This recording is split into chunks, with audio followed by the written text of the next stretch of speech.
As always, the opinions expressed in this program do not necessarily reflect the official policy or position of DKI APCSS, the U.S. Department of Defense, or the U.S. government.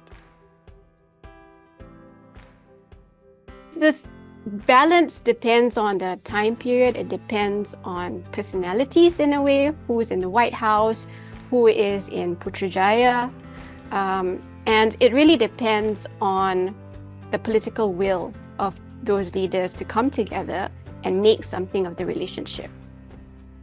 Aloha, and welcome to Dialogue, where conversations shape security. I'm your host, James Minnich, Colonel United States Army retired and professor here at Daniel K. Inouye, Asia-Pacific Center for Security Studies in Honolulu, Hawaii. It is a pleasure to have you with us for Dialogue 29, Malaysia Between Giants.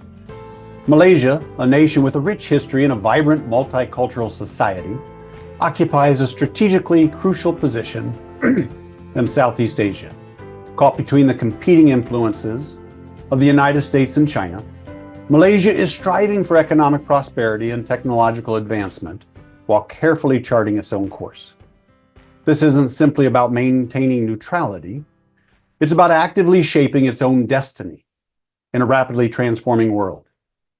This active neutrality involves a delicate balancing act. Malaysia seeks strong economic ties with China while maintaining close security cooperations with the United States and other Western nations.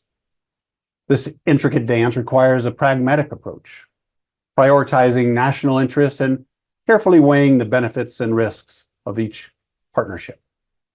But Malaysia's ambitions extend beyond simply balancing external forces.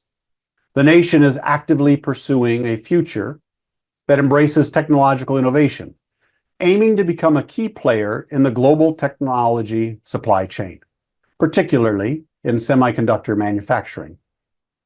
This ambition attracts investments and expertise from both East and West. However, this pursuit of progress faces challenges. Malaysia must contend with domestic political complexities, economic inequalities, and social divisions. It must also carefully manage its relationship with ASEAN, recognizing the importance of regional unity and navigating great power competition. Ultimately, Malaysia's success will depend on its ability to leverage its strengths, mitigate its weaknesses, and adapt to the ever-changing global landscape. Its journey is a testament to the complexities faced by nations striving to chart their own course in a world increasingly defined by competing spheres of influence. By understanding Malaysia's strategic choices and its vision for the future, we can gain valuable insights into the dynamics shaping Southeast Asia and the broader Indo-Pacific region. Joining me is Elina Noor from the Carnegie Endowment for International Peace, focusing on Southeast Asia's power dynamics and governance through the lens of technology. Previously, she was an associate professor here at DKI APCSS and held key roles at the Asia Society Policy Institute and the Institute of Strategic and International Studies, ISIS, in Malaysia. Elina, I have been so looking forward to this time together. It's great to be back in the building with you, James. Thank you. Thank you for being here. We had the opportunity to catch up a little bit before sitting down here. I'd like to invite all the guests to be able to share a little bit about their journey. Tell us your story. How did you come to this field to do this work? Really by accident. So I wanted to be this top-notch, flashy international lawyer working on global justice and human rights. And then after I did my LLM in international law, I realized that the world operates in a different way. And you need connections and networks, which I didn't have coming out of grad school. So I pivoted and decided to try out the think tank industry, and then just fell in love with the business, as they say. And I've been in think tanks for most of my professional career, with the exception of a short stint here at DKI APCSS. Too short, I might, but go ahead. That's fine.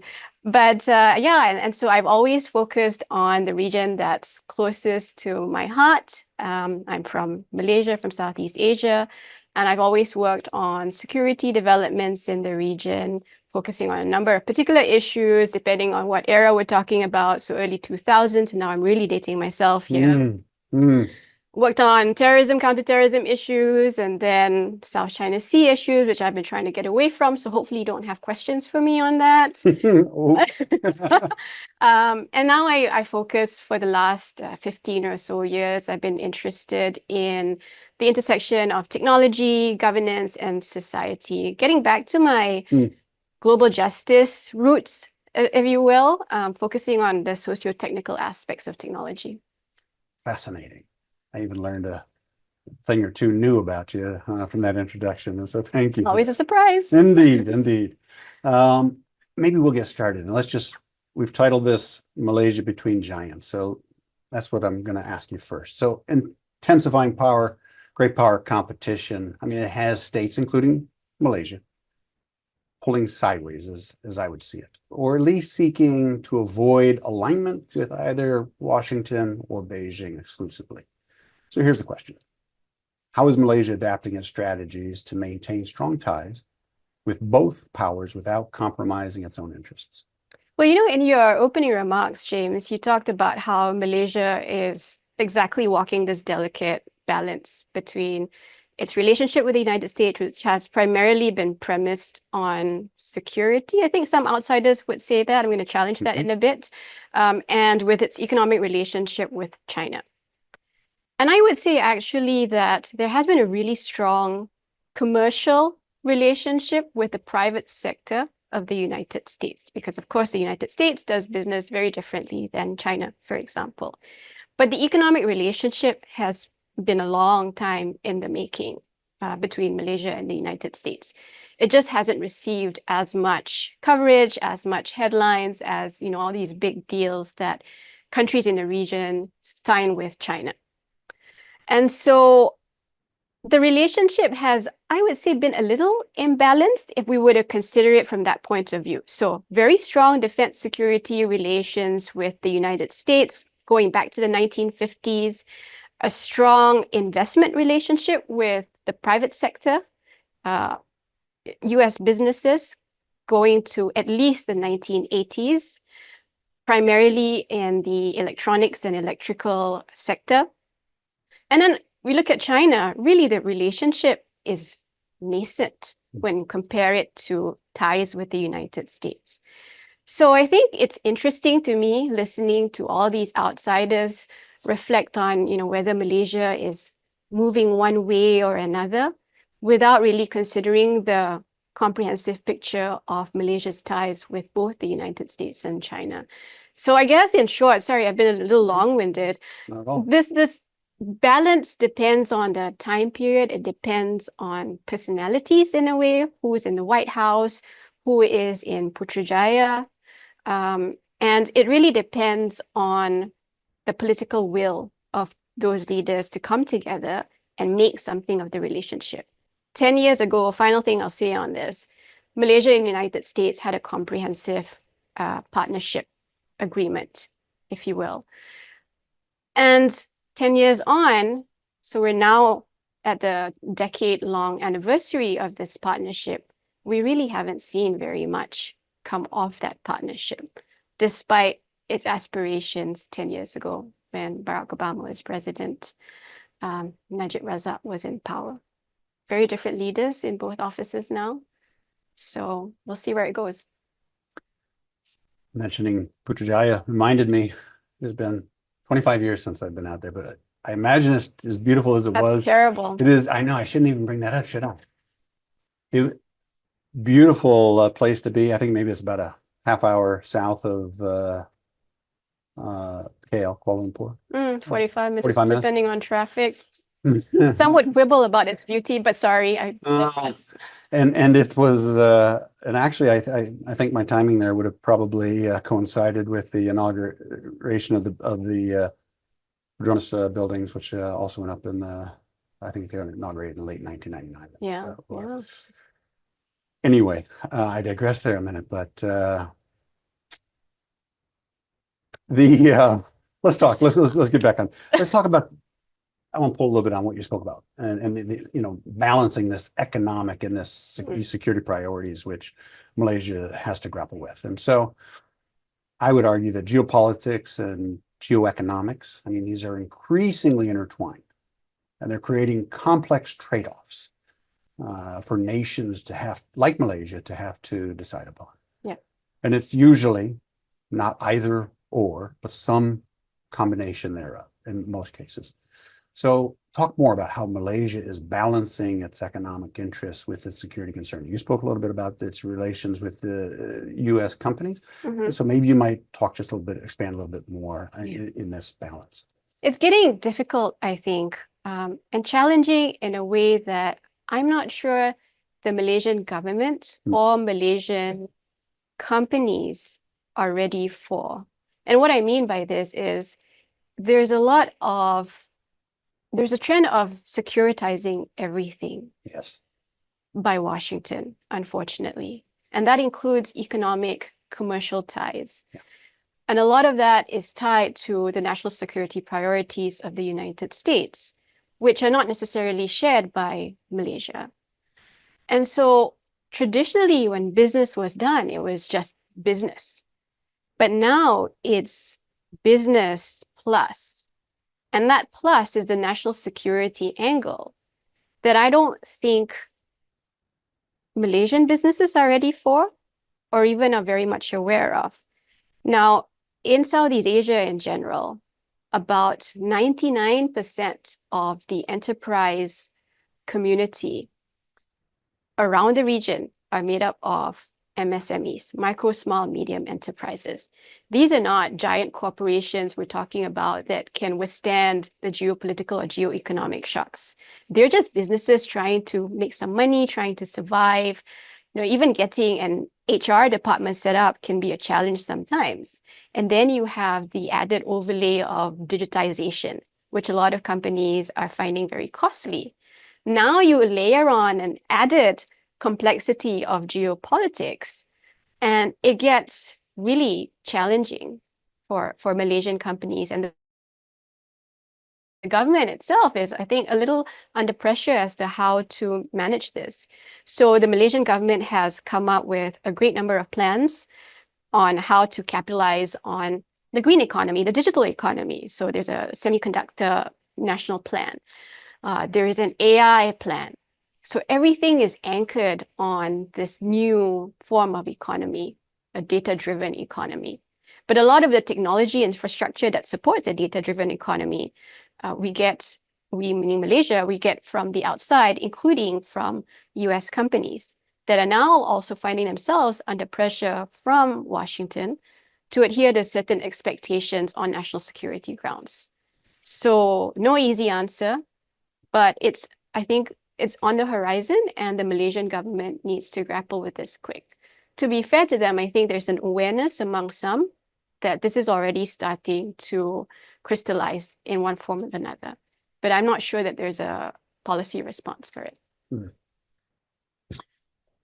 Yeah, I think we're witnessing this challenge with states trying to come to grip with what is really becoming a geoeconomic or securitization of economics as well.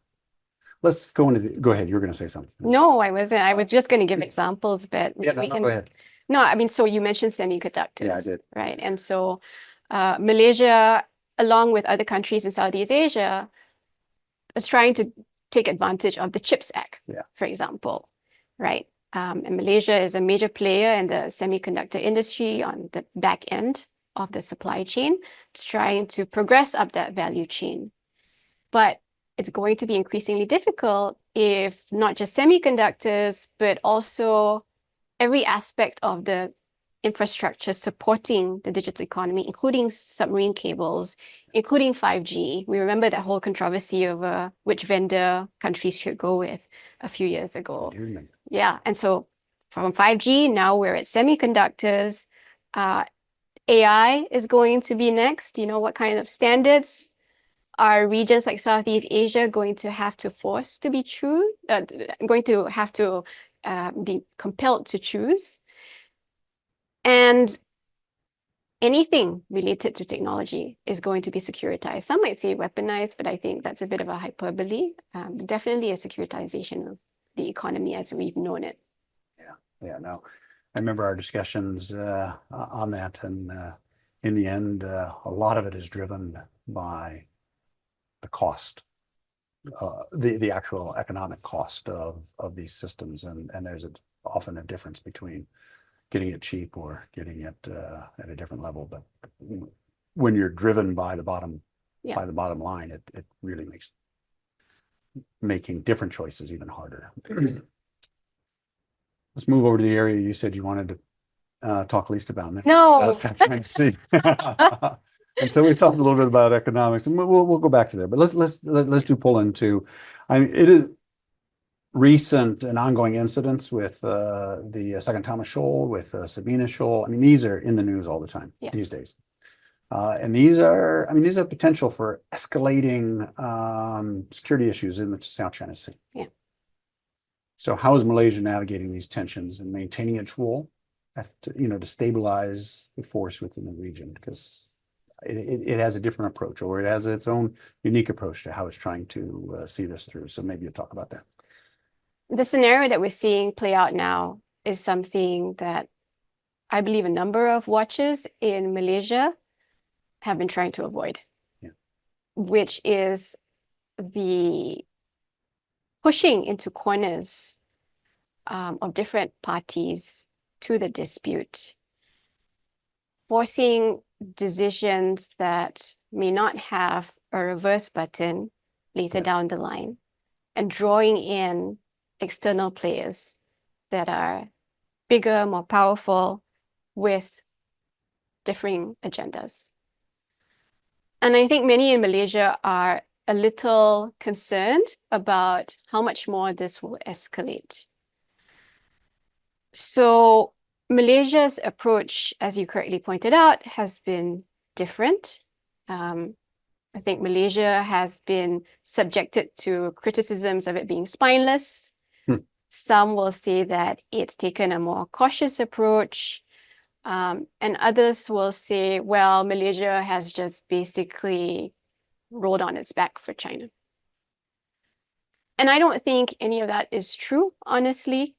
Malaysia is very aware of its own limitations, capacity and capability-wise. There's no way Malaysia will be able to stand up to the force and might of even Chinese Coast Guard vessels, let alone the PLA naval vessels.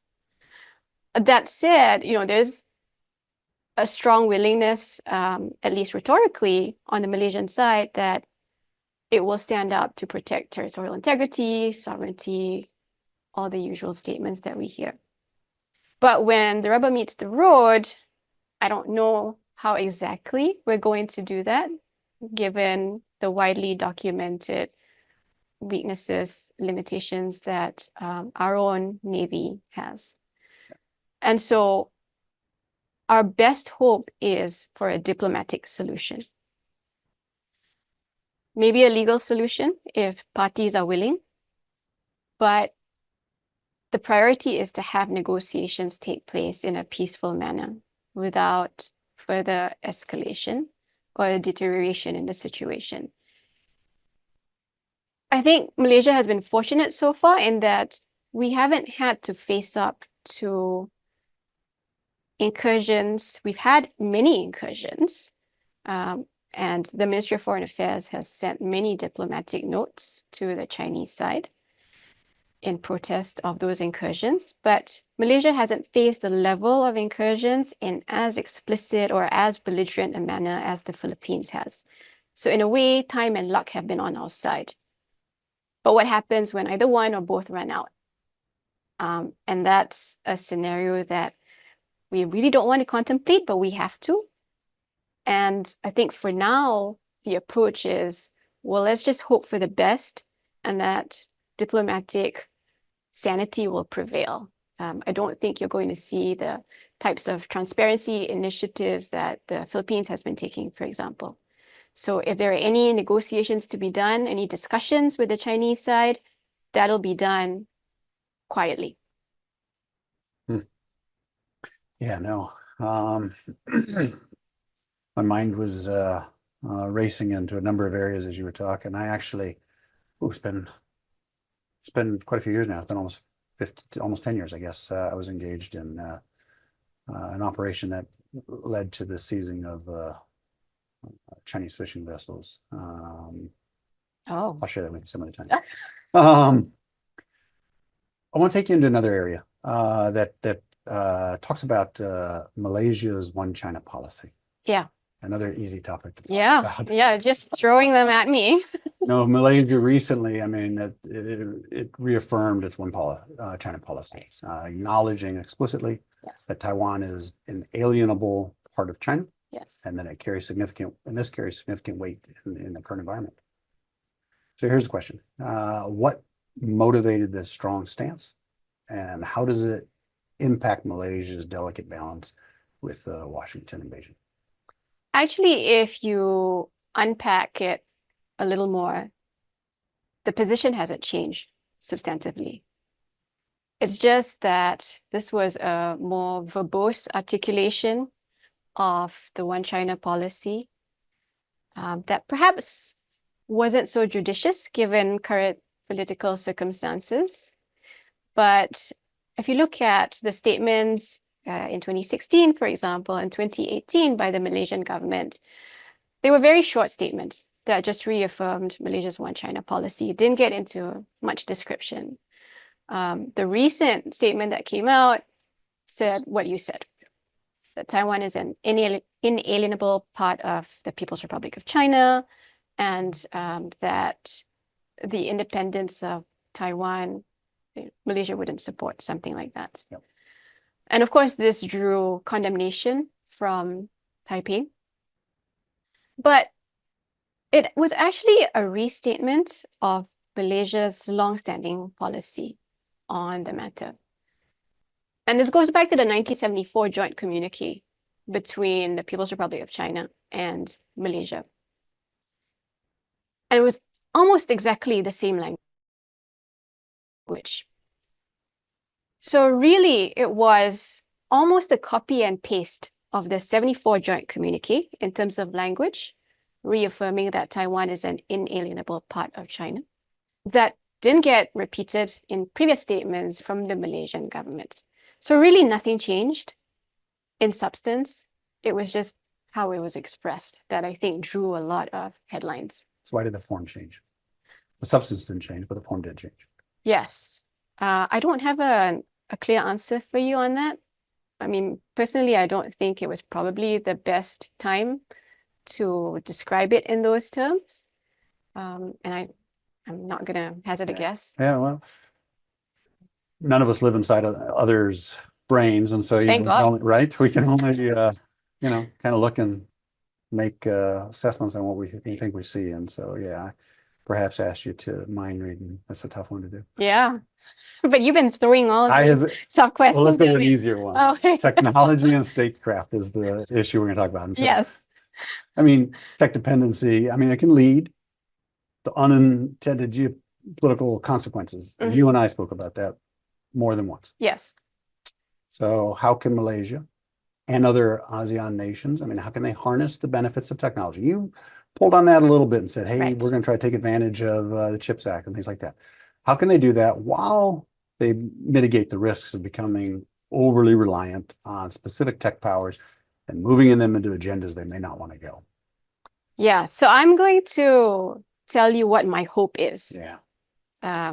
With a hint to the Malaysian government to maybe think about this a little more deeply. Yeah. And that is, I'm not sure that business as usual applies anymore. In fact, I know business as usual doesn't apply anymore. And so what I hope for the Malaysian government to do is to be a little more proactive and far-sighted in its vision of capitalizing on the digital economy. And by this, I don't mean just transactional measures or steps, even in policy making, which extends, to 5-10 years down the line. It's not just about growing the economy. It's not just about providing jobs. It's about the quality of that economic growth. It's about the quality of those jobs, right? So for example, in the recent past, within the last year, we've had a number of big ticket announcements from companies like Google, Microsoft, $2 billion investments by both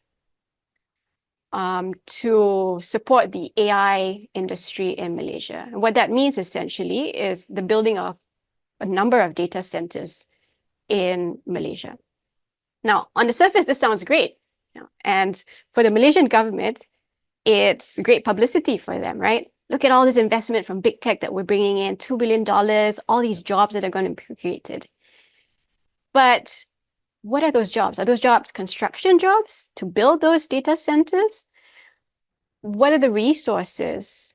We know that data centers are immensely energy intensive, water intensive. Where are the EIAs on this? How is this going to benefit the country in the next 10, 20 years once those tens of thousands of jobs are already done building the data centers, for example? Okay, there might be some network engineers, but how far up the value chain is Malaysia going to go with the AI industry? That's one. The other thing is, where is Malaysia in suggesting changes to the governance framework of AI, for example? Is the region going to be content with copying and pasting from Europe, from China, from the United States, and tweaking to the local context? Or is there some sort of more organic thinking about governance frameworks related to tech that the region can pull from? So it's a little out of the box in a way. It's not just chugging along in automatic mode. It's really having to pause for a minute and ask ourselves, why are we in this race and what is it for? What is the end goal of growing the economy, of progressing the lives of people through a digital platform? Who does it serve? So maybe a little philosophical, but with real world implications. Yeah, no, that was thoughtful. And I think that as you mentioned a couple times, these are not normal times, and we need to perhaps be a little bit more thoughtful in our actions, what we're thinking to do.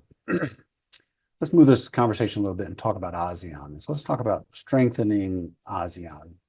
I mean, its strength lies in unity. Yet there's plenty of internal divisions and external pressures that often hinder its effectiveness. And so here's the question: how can ASEAN build on its strengths to solidify its position as a leader in the Indo-Pacific? Just all these easy questions coming at me. I don't know what to do with it, honestly. I'm asking you to solve all these problems in Southeast Asia. Well, peace is next, right? That's the next question. So we're having this conversation in the middle of the ASEAN summit right now that's taking place in Laos. That's right. Malaysia takes over officially from tomorrow or the day after, once the summit ends, right? But really it takes chairmanship at the beginning of next year, calendar year. And so Prime Minister Anwar Ibrahim has laid out some priorities for Malaysia's chairmanship, mainly focused on the economy, leveraging, again, global supply chains, the digital economy. Surprise, surprise. But the ASEAN unity and centrality question is something that's been a thorn in the sides of all ASEAN member states forever, right? And it's part and parcel of the challenge of managing relations amongst 10, now maybe 11 member states, which are inherently different from each other. On the South China Sea question, you have Manila going off in a different direction, Vietnam taking a slightly different tact. Brunei, we haven't heard from really very much at all. Sometimes we forget that it's a claimant in the dispute. And Malaysia has been fairly quiet, especially in comparison to the Philippines. How are these very disparate priorities, approaches going to converge under Malaysia's chairmanship? Unclear at this moment. On Myanmar, another intractable issue that, to be fair to ASEAN, no other country has been able to help resolve. But a lot of the fault has been laid at ASEAN's doorstep. And I will say that ASEAN is the only party or organization that has come up with a structured diplomatic approach that hasn't gotten very far, true, but again, nobody else has been able to make any gains with the junta.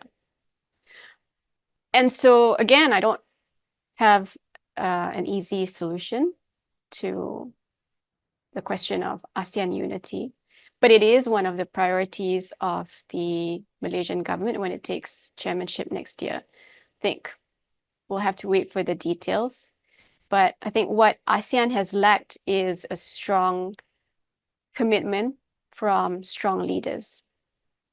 And that's the nature of politics, right? You're going to have a leadership change every few years. Some are going to be more committed to the cause than others. And it's just the challenge of, again, managing different personalities and priorities. Let's pull further then on Malaysia taking its chairmanship and talk a little bit. What are those initiatives and priorities that that you think Malaysia will champion during its chairmanship? So Prime Minister Anwar has already said that Malaysia's chairmanship is going to focus on consolidating the supply chain in the region and leveraging those supply chains for the region's economic growth. So the economy is going to be a number one priority.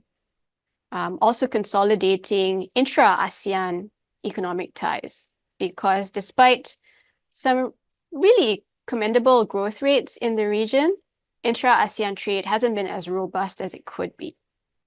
And so I think you'll see a number of advances on those fronts.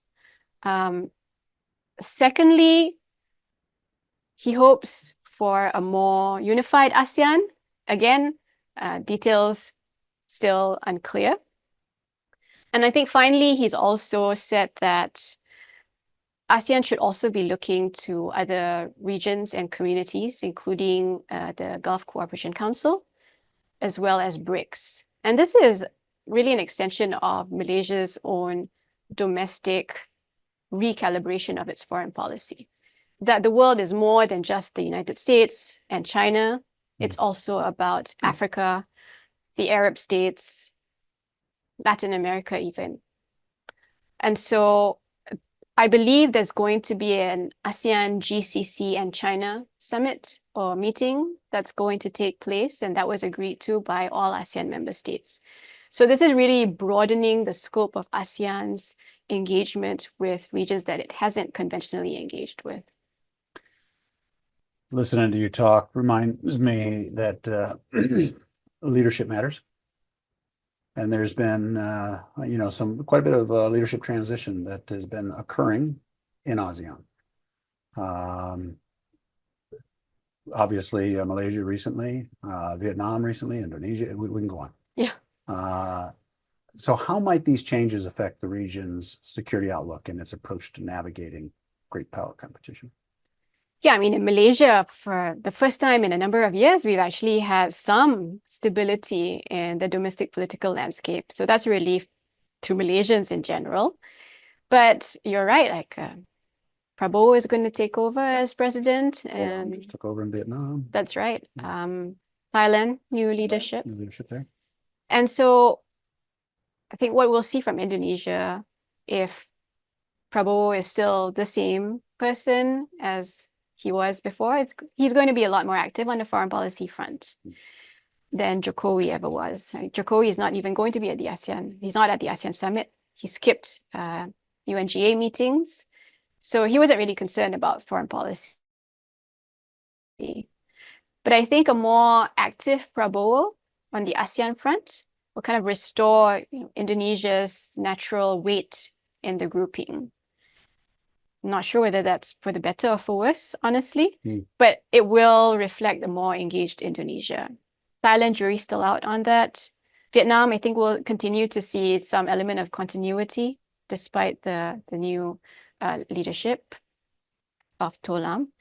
But really, there hasn't been the same dynamics between and amongst the leaders that we saw in the past, right? With Mahathir, with Suharto, with Lee Kuan Yew. These were strong leaders, but that was also a very different time. And this is a time right now that requires some form of strong commitment and vision on the part of the leaders of ASEAN that I'm not sure we're going to see on the same level as we did before. It's not necessarily a bad thing. I might be pleasantly surprised. But that, I think, has been lacking from ASEAN for a while. Yeah, and they are going to wrestle with this issue of great power competition, which will most assuredly intensify in the coming days. Yes. Although, I think a lot of that narrative has resulted in a lot of unnecessary hand-wringing in ASEAN and in Malaysia. And I think this is part of my out-of-the-box suggestion, right? That yes, that's a reality, but we need to unshackle ourselves from that reality a bit and think about how we can be more proactive in setting the terms of a new ecosystem or a new landscape when it comes to technology. It's not enough to just copy, paste, and adapt. Right? We have to be more original. And that means looking into the details of things like who's doing the labor work of data annotation when it comes to AI? Are current privacy or data protection rules in the region sufficient? Or do we need to think about completely new frameworks? So I would advocate just going beyond the conventional, not reinventing the wheel, so to speak, but looking at other wheels and learning from them. Yeah, no, I mean, ASEAN states are not bystanders in their own region. They are active agents that need to, in your words, even be thinking about this future and how they're going to affect their own lives in it. Yeah, it's not just, player 1 to player 10 No. have entered the game, right? It's, can we create a new game? Why do we have to keep playing the same game? If the rules keep changing, or if the rules only apply to some, then maybe we need to think of a new game. We need a lot to think about. We've got a lot of audience questions. I think we'll transition to some of those. And already, okay. Well, we have a few. So here's the first one. It's asking us about the 2019 Defense White Paper. Yes. How did the 2019 Defense White Paper shape Malaysia's perspective on maritime security?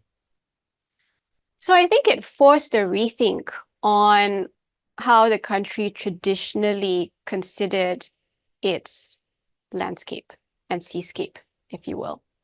Like Malaysia's defense investments have always been army heavy. Yes. But with apologies to you as a former army service member. But you look at the geography of Malaysia, the country is literally halved by the South China Sea, right? It takes longer to fly from Kuala Lumpur to the Malaysian states on the island of Borneo than it does to fly from Kuala Lumpur to Singapore. And that's a big problem. It's a big problem just in terms of nation building, but an even bigger problem when you're thinking about patrolling and defending the EEZ.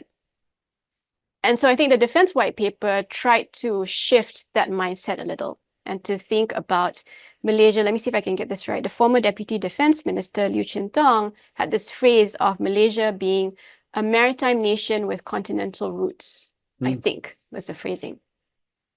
So naturally, the follow-on to that would be, well, we need more investments in our naval capacity, in our Coast Guard capacity, and maybe we need to think about resource allocation in that same vein as well. That said, unfortunately, Malaysia's political scene went through a number of changes. And so a lot of the spotlight on the Defense White Paper and what it intended to do fell by the wayside for a while. But the white paper is still there, the ideas are still there, the people are still there. People who shaped that white paper are still pretty influential. And hopefully now that we have more stability on the political front in Malaysia, we can start focusing on the meaty substance of the white paper. Fantastic. This next question is asking about the future of alignment. And so do you see alignment as a norm leading to greater integration, or will the nations remain fragmented in the future? I'm assuming this is regional alignment. Yeah, it is. So I think we see some elements of fragmentation already happening, right? A preference from the Philippines, for example, to partner up on defense exercises with the United States, Japan, Australia. There has been some suggestions about having an Asian version of NATO, for example. Heard that a lot, actually. Yeah, don't think it's a good idea, but that's a separate conversation.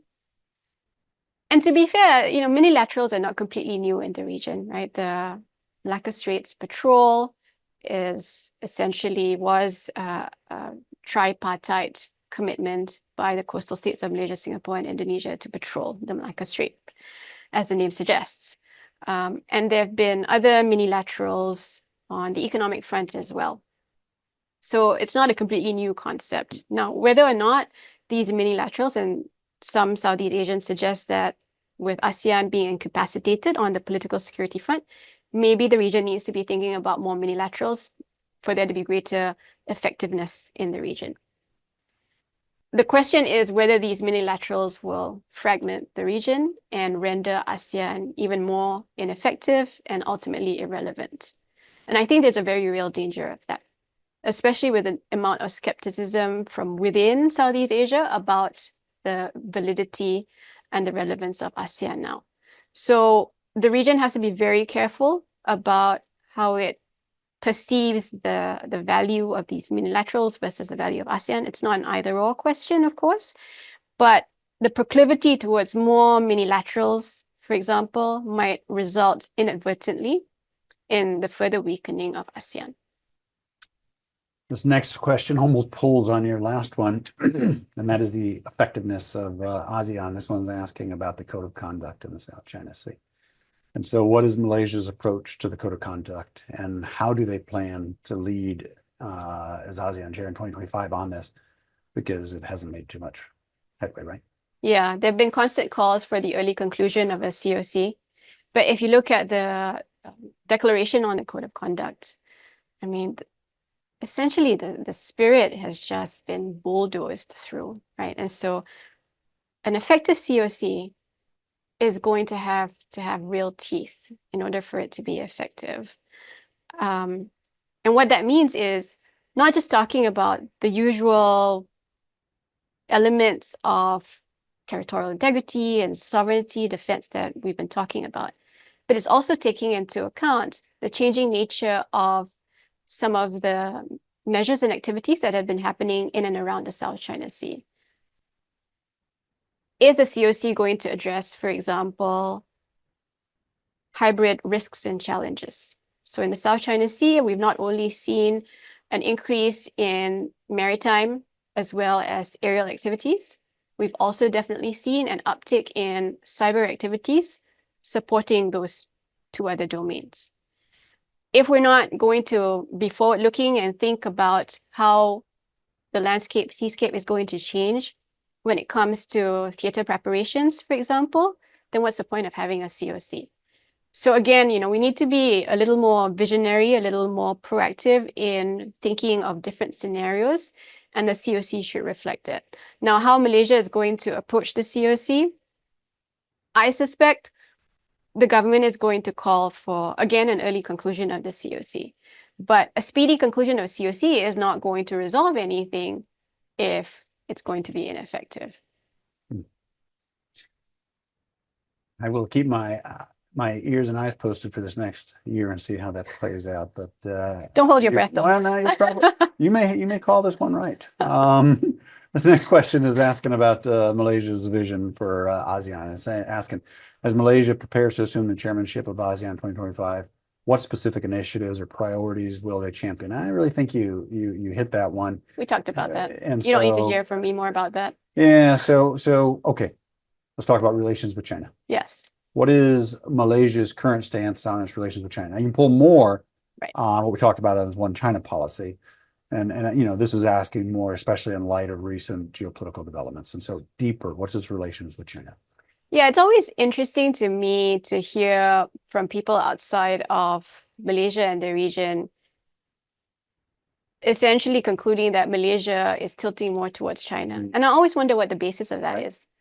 Because if you look at the engagements, they've really been pretty much the same.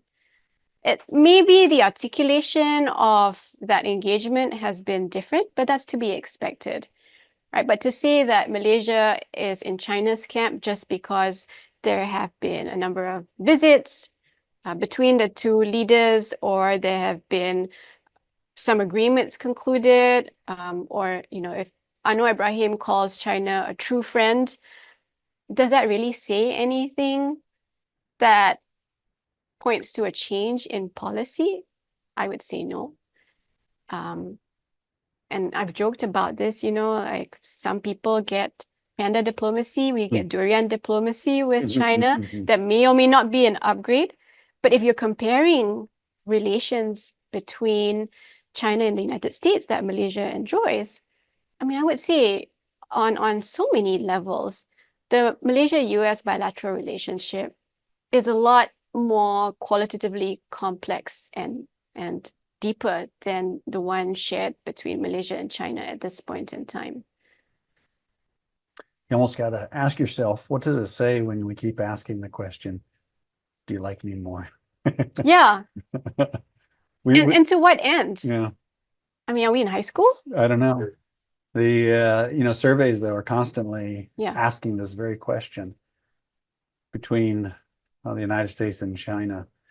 Where does your state fall? I mean, constantly. It's a distraction, I think, right? And it gets away from what Malaysia and Southeast Asia should really be focused on, which is how do we get ahead and create rules that favor us instead? So that's a deliberate choice then, right? Because it can become very easily, you could track into this trying to show, no, I really see this is what I'm doing. I really do lean towards you or whatever, opposed to, actively charting your own direction, or to your earlier words about, just going up to the video game and playing the same game again. Right. And I think the maybe more subversive question is, okay, both the United States and China are major players in the world. And of course, we want to have good relations with both. But why do we feel compelled to keep communicating to these metropoles? So read into that what you will. I've asked you a number of questions. The audience had a few questions, but I love sitting down and having these discussions with you, because you are really thoughtful on the way you are thinking about these really tough topics. And you and I have known each other for a number of years. And I can recall on many sit downs where you have challenged some conventional thinking on things. And I kind of lean towards that as well myself. That's why we get along. That's probably it's confirmation bias, really. We feed off each other. What are some of the things that you've been thinking on this area that I haven't brought up, but only from my own insular look at this? What are some other areas we should be thinking about in this conversation? I'm by no means an expert on the climate crisis, but this is yet another aspect of why we can't do business as usual, right? Because we keep talking about the digital economy. Again, we meaning in Malaysia and in the region, we keep talking about the digital economy as some sort of savior that we're aiming towards, right? Technology is going to solve this issue. It's going to make our lives easier. It's going to make public administration more efficient. It's going to bring this X amount of growth and X amount of jobs. But, all these things, the infrastructure, the building of this infrastructure requires raw materials. We talk about EVs like they're going to solve the fossil fuel crisis. They're very dirty critical minerals that go into the manufacturing of EVs. Why are we not having as many public discussions about that as we are about fossil fuels, for example? And so I think there's this short-termism in the region where, in Malaysia at least, there's some sort of rat race to catch up on the technological front, almost in a bid to leapfrog some of the technologies that we've missed out on. But we're not accounting for the true cost of this technology. And if we were to do that in a transparent way, if we were to compel private sector to account for that true cost, then I think we would have a very different discussion in public about the true value of having these investments, which are necessary, I understand, but we need to have an honest conversation about the cost of these investments. And we tend to see that, these investments, technology in general, through very rose-tinted lenses. And I think we need to have clearer vision on that. Well, thank you for that and for sitting down. Now, before I let you go, I always invite the guest to share with us, a book recommendation that would help. We want to learn more. We want to think more on this topic. What would you suggest? What would you recommend? So I would suggest social media reels, but maybe that's not appropriate. I don't know. It might be. I'll just stick to convention. So a book that I would recommend is by a Malaysian professor who's no longer with us, unfortunately. Great mind, Syed Hussein Alatas. And his most famous book is The Myth of the Lazy Native. Okay. And it's actually a precursor to Edward Said's famous book, Orientalism. And Edward Said actually credits Syed Hussein Alatas because Syed Hussein Alatas's book came out a year before Orientalism did. And I think this was an era when Malaysians were really thinking critically about the future of Malaysia and Malaysians and what it meant to be, in the 70s, what it meant to be a young, independent state that was trying to make its way in a complicated world. And I think we need to go back in time, again, to pause and reflect on the past and where it will take us to our future journey. Well said. Well, I will add that to our long list of book recommendations, and we'll put it in the show notes, and we'll encourage people to pick up a copy and to read through that. Thank you. Thank you for sitting down. I have really enjoyed this time together. I'm really glad you came back to Oahu and that you took time to come in. Always a pleasure. Thank you for having me. Oh my goodness. And we should not it's been a year since you were back here. And so you should find a way to get back here more often. Yes, I will work on that. Thank you. Thanks, James. Yep.